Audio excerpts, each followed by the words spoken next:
Қайырлы күн достар, бүгін біз қазақ халқымыздың брынзасын дайындайтын боламыз. Видеоны соңына дейін қарап, каналға тіркеліп кетіңіз.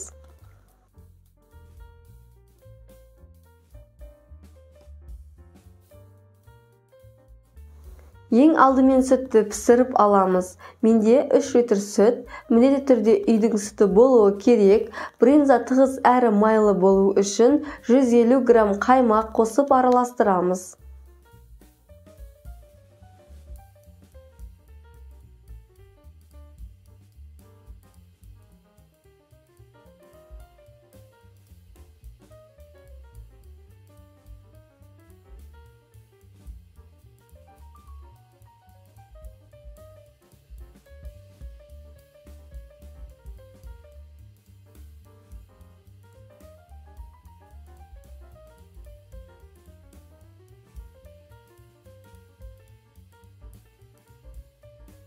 Үш литр сүтке шамамен 800 грамм ашымаған айран немесе пакеттегі кефир қоссаңыздар болады.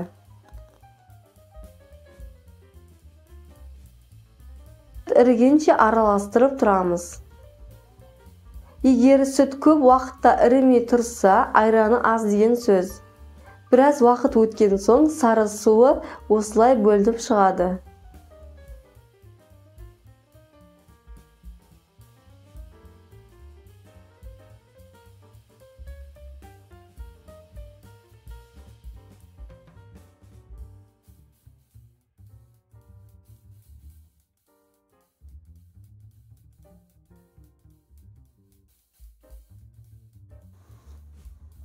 Екі-үш рет қайнағаннан кейін осылай сүзгіштің көмегімен сүзіп дәкеге саламыз.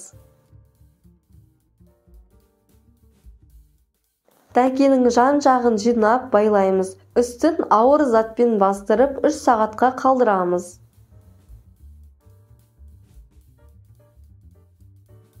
Брынзаны бір түнге қалдырып, ертеңінде жесеңіз, тіптен керемет болып шығады.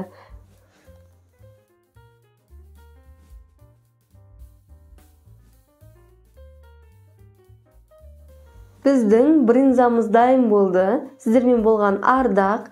Жасап көруге кеңес беремін. Видео рецепт ұнаса, лайк, коммент қалдырып кетіңіз.